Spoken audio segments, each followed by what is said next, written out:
How does a busy dad of two still find time to work out and stay in shape? I'm going to talk more about this, and I'm also going to share my exact workouts across the week so you can see how simple it is. If you don't know, my name's Gabe, and I'm a weight loss coach on a mission to help thousands get in shape. And speaking of the whole time aspect, I actually tried to shoot this entire video last night, but then the microphone died because I didn't charge the whole thing. So it's 4:30 a.m. and I'm going ahead to record this, and that explains a little bit about the time thing, which I'll get into in a little bit.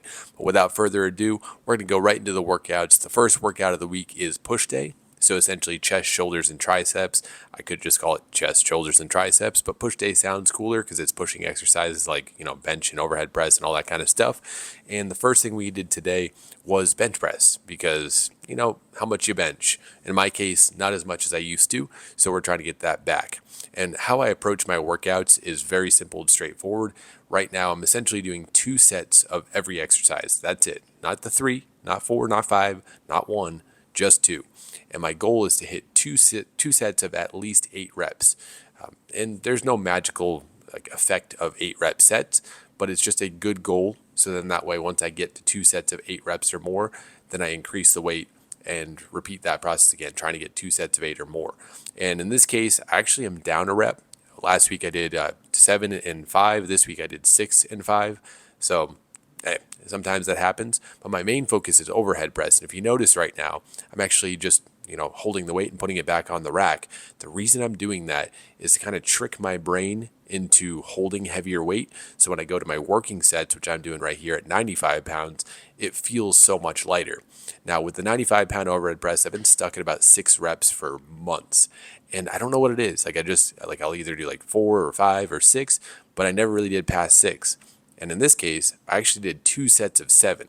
And the only thing I really changed was, maybe I went a little less hard on the bench press, so I saved a little bit of energy. But the real thing is, my mind was prepared to lift that 95 pounds because of that heavier weight that I was holding in my hand. And that was the whole push day workout. Bench press, overhead press, that was that. We're moving on to pull day, back and biceps and rear delts, where I'm doing barbell rows. And these are one of the few exercises where I maybe do it a little differently. Instead of really just pushing that 2 sets of 8, I'm kind of pushing more to the 2 sets of 12, which is still over 8. But the main reason on barbell rows that I'm doing this is because they kind of put you in a weird position, especially being a busy dad of 2. I have to pull weeds. I have to pick up my kids and do everything. So between that and my leg day, which we'll talk about in a bit, my lower back does get fatigued a little bit easier. So doing the higher reps with a little less weight works out a little bit better for me. And it's been moving good. We're actually moving the weight up next week because I got the 2 sets of at least 8 and 1 set of 12. So, or I think that was 13. Go ahead and count that. I don't even know. But then we move on to pull-ups, which I was doing chin-ups for the longest time, but I've been really enjoying the overhand grip pull-ups lately. Just feel it really good in my back. And when you switch from overhand, underhand, or underhand, overhand, you're going to feel it in the back more.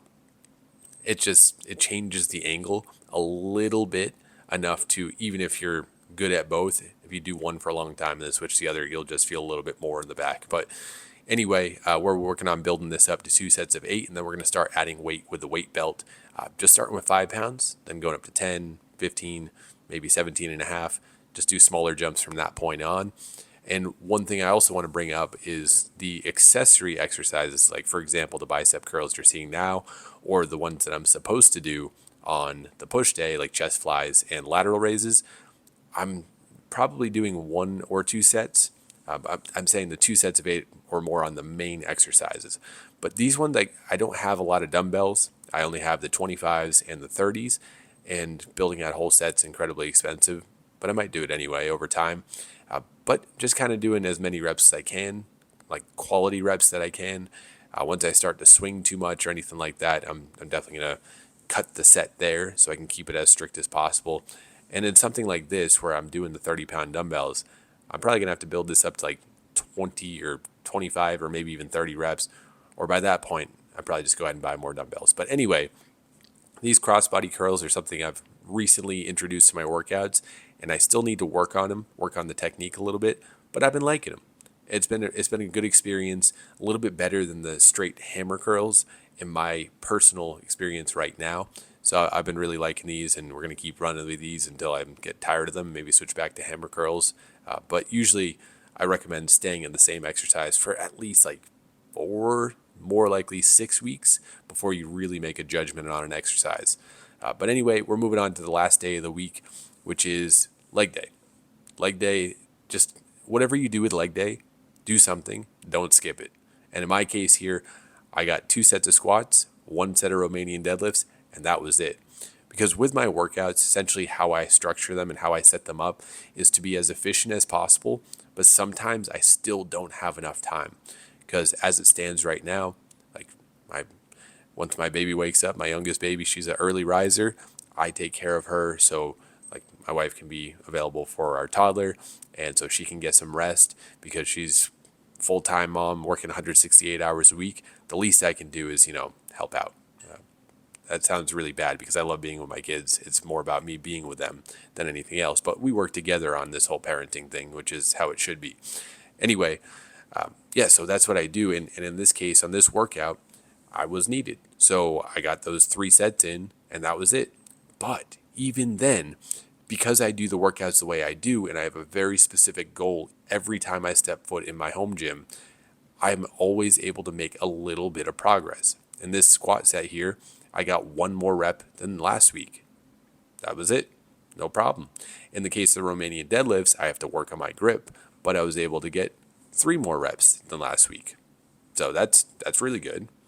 The weight is not heavy for a deadlift for me, 205 pounds, but for Romanian deadlifts, it's a little bit different because you're constantly holding it and you can't really reset your grip without completely resetting the exercise and going further down than you normally would. But anyway, that's how I do my workouts and keep them as efficient as possible, not spend a lot of time on them, but still be able to make progress as a busy dad of 2 kids under 3 who are just, you never know what they need or when they need it or how they need it or what they need sometimes, but we're all figuring it out one day at a time. And in my kid's case, like 1 moment at a time. So that's how I do my workouts. It's very simple. You just try to push harder than you did last time. You just try to get a little bit stronger than you did last time. And when you do this, your body's going to make adaptations every session. So then that way, the next time you do those same exercises, you'll be a little bit better. And in terms of making progress, it doesn't always have to be more reps, more reps, more reps. And it doesn't always have to be more weight, more weight, more weight. But over time, eventually you'll increase one or the other in the model that I set up for myself. Because you have like the 5x5 where you're adding weight every time, and then you'll have like just increasing reps. But like I like to increase reps up to a certain point and then add weight, which will kind of force you to have a little bit lower reps and then increase the reps again over time. And then once you get to that certain point, you increase the weight again and do that process over and over again. It does help your body get used to that new weight every time and just push and add reps. And it works out really well. And it's kind of a long play, but so is, getting in the best shape that you want to be in. It's going to take time. So there's no sense in rushing it and then like taking away from your form and technique, because that's super important. And in a lot of cases, it's better off to spend a lot of time focusing on the technique. So when you get to the heavier weight or the more reps, it looks very close to the same on every single rep, even as you add more weight down the road. So that's how I set it all up. We're going to talk more about my future workouts, and I'll kind of try to pull some insight from them to make them a little bit more interesting than just saying, hey, look what I did. But thank you so much for watching here. If you haven't yet, go ahead and check out the rest of the videos on my channel, and subscribe if you like what you see. And as always, I have to do some level of promotion here. Definitely go over to gainswithgabe.com if you need help getting in shape, because that's where I give the more structured plans and programs and coaching and all that kind of stuff on my daily newsletter. I send a bunch more insights in my daily emails and the opportunities to, work with me one-on-one or check out whatever else I have to offer in my community or anything else like that to help you get in shape in a more structured way versus the random topics that I talk about in these videos. But if you're even watching at this point because I've been rambling on for so long, thank you so much for being here, and I will talk to you next time.